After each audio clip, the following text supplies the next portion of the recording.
जों नुबोदों जे दिनैसिमाव जोंनि रायजो राजानिसिम गोरिब गुन्द्रा जोंनि गामि लेभेलाव थानाय रायजो राजानिसिम जेरैबायदि डेभेलप जानांगौमोन बिटिसि मोनखांनायनि उनाव बे जायाखै आरो गोबां गामिफोराव जेरैबायदि जोंनि फरायसाफोरा सोलोंथाइ मोननांगौमोन बेखौ मोननो हायाखै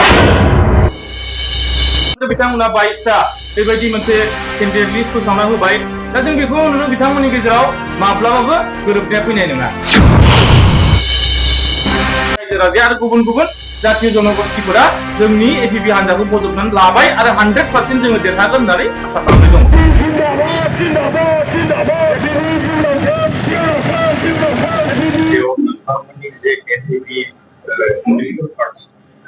एपिबि पलिटिकल पार्टी हिसाबैहाय पलिटिकल सिनारिया माबायदि जानानै दं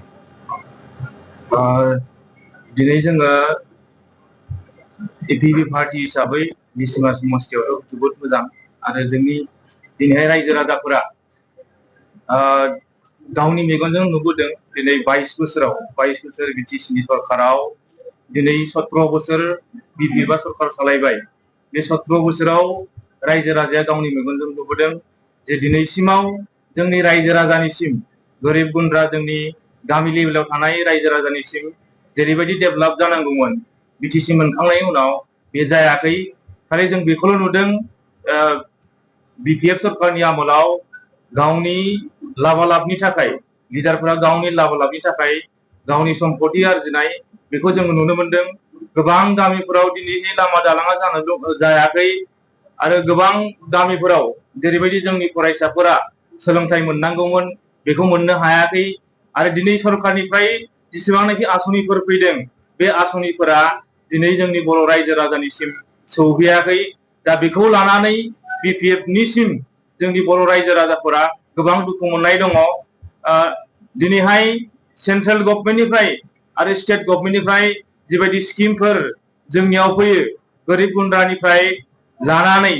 जोंनि उन्दै उन्दै फरायसाफोरनि थाखाय गोबांथार स्किमफोर फैयो बे स्किमफोरा दिनैसिम जोंनि गामि लेभेलसिम सौहैयाखै बिनिखायनो जोंनि बर' रायजो राजाया बिपिएफखौ ए टु जेड मिथिगौ आरो दिनैसिमाव बिपिएफखौ जेनाखि 17 बोसोर बिथांमोना सरकार सालायबाय बिसिनि आखुखौ रायजो राजाया मिथिबाय आरो दिनैसिमाव जोंनि बर' रायजो राजाया बिपिएफखौ आंगायबाय आरो बिपिएफखौ आरोबाव बजबनानै लाफिनगोन जों बेखौ मालाबाबो आसा खालामाखै दिनै जोंनि बर' रायजो राजाया निस्मा हिसाबै जोंनि बर' रायजो राजायाथ'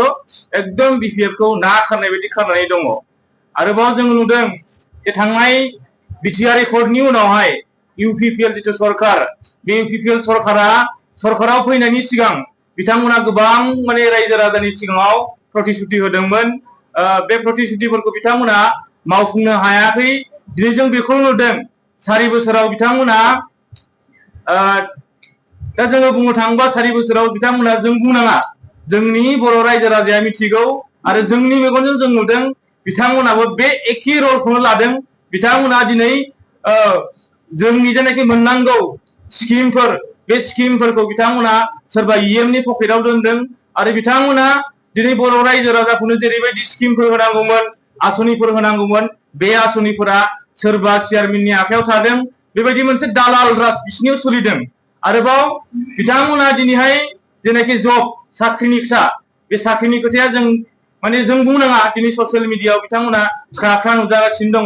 साख्रिनि बेलायावबो बिथांमोना बिजनेस खालामदों दा बेफोरबायदिनि थाखाय जोंनि बर' रायजो राजाफोरा 100% बिथांमोनखौ गाज्रि मोनदों आरो बे 4 बोसोरावनो बिथांमोननि गासैबो पिक्चारफोरा नुजाजोब्बाय जे बिथांमोननि जेनाखि काराप्टेड सरकार बे काराप्टेड सरकारखौ जों बेखौल' आसा खालामदों जोंनि बर' रायजो राजाया माब्लाबाबो गनायनाय नङा दिनै बर' हारिनि अस्तित्व रैखानि थाखाय